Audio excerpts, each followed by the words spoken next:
આપ જોઈ રહ્યા છો S1 લાઈવ ન્યૂઝ ચેનલ માં હિતેશ ટાંકના નમસ્કાર। આજે જૂનાગઢ મહાનગરપાલિકાના કમિશનર ઓમ પ્રકાશ સાહેબની આગેવાની સાથે ડીએમસી ઝાપડા સાહેબ તેમજ ટોલિયા સાહેબની ઉપસ્થિતિમાં કમિશનર સાહેબે એક પ્રેસ મીડિયા બોલાવેલ હોય જેમાં ઇલેક્ટ્રોનિક મીડિયા તેમજ પ્રિન્ટ મીડિયાના પત્રકારો હાજર રહેલ હોય ત્યારે જૂનાગઢ મહાનગરપાલિકા દ્વારા ડસ્ટબિન આપવામાં આવેલ હોય જે ડસ્ટબિન બે અલગ અલગ કલરમાં આપેલ હોય।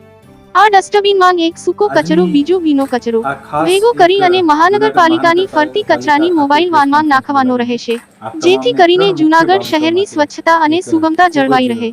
ત્યારબાદ સાહેબ શ્રીના બીજા સૂચનમાં જણાવવામાં આવેલ કે પ્લાસ્ટિકના જે ઓછી ગુણવત્તાવાળા ઝબલા સંપૂર્ણપણે બંધ થવા જોઈએ અને વેપારીઓ ઝબલા રાખે પરંતુ ઊંચી ક્વોલિટીના રાખે અને આ બાબતે બધા વેપારીઓ સહકાર આપે।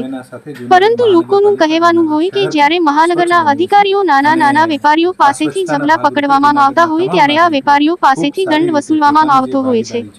ત્યારે સૌ કોઈનું કહેવું છે કે આ ઝબલા ઉત્પાદન કરતા નાના મોટા કારખાનાઓને આ બાબતે પહેલા મનાઈ કરવામાં આવે અને ઉત્પાદન ઉપર પ્રતિબંધ લાવવામાં આવે જેથી કરીને નાના વેપારીઓ દંડાઈ નહીં। ભારત સરકાર શ્રીના ગજેટ મુજબ 12/8/2021 ના ગજેટ નંબર 4591 મુજબ 120 માઇક્રોન કરતા જે ઓછા માઇક્રોનના પ્લાસ્ટિક જે છે આ ઉપર સંપૂર્ણ હું તમામ વેપારી મિત્રોને હું તમામ જે પણ આનું વ્યવસાય કરે છે અને વિનંતી કરું છું કે 120 માઇક્રોન કરતાં ઓછા પ્લાસ્ટિક જે પણ વાપરતા હોય વેચાણ કરતા હોય તરત જ બંધ કરી દે કારણ કે આ સરકારશ્રી દ્વારા પ્રતિબંધિત છે।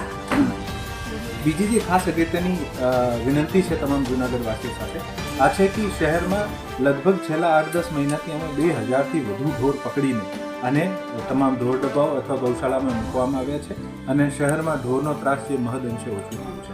પરંતુ ખૂબ જ જરૂરી છે કે આપના ઘરના આગળ જે પણ પાણીની કુંડી હોય જાહેર સ્થળો પર જે પણ આ પાણીની કુંડી મૂકી હોય અને જાહેર સ્થળો ગ્રાહ્યતા રાખતા હોય કે ભાઈ ગાયને દાન કરીએ આ તમામ બંધ કરવાનું ખૂબ જ જરૂરી છે।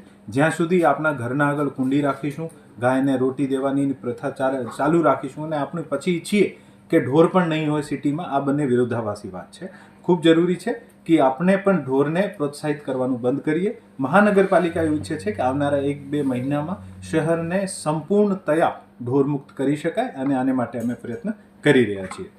અગત્યની બાબત છે જેને માટે આપ તમામને ખાસ કરીને બોલાવ્યા છે આ છે કે શહેરમાં જેટલું પણ અત્યારે આપણે કચરો બે પ્રકારનો હોય છે સૂકો અને લિક્વિડ જે આપણું કચરો જે છે જે આપણી ગટરના મારફત ભવિષ્યમાં તમામ એસટીપીમાંથી જઈને આ વર્ષે લગભગ જેટલા પણ ગટર કનેક્શન આપવાના છે આ કામ પૂરું થઈ જશે અને જેટલો પણ આ ખરેખર જૂનાગઢને સ્વચ્છ બનાવવા માટે ખૂબ જ જરૂરી છે। જૂનાગઢ સુંદર બને અને સાથે સાથે જૂનાગઢ ખૂબ સારી રીતે સ્વચ્છ બને આપણા બાળકોમાં બીમારીઓ ઓછી થાય આપણા વૃદ્ધોમાં બીમારીઓ ઓછી થાય આપણું વાતાવરણ શુદ્ધ થાય આને માટે કચરાનું વ્યવસ્થાપન ખૂબ જ જરૂરી છે અને આપ અમને જુદો કરીને કચરો આપો તો જ આ જે લક્ષ્યાંક છે આ હાસિલ કરી શકાય છે।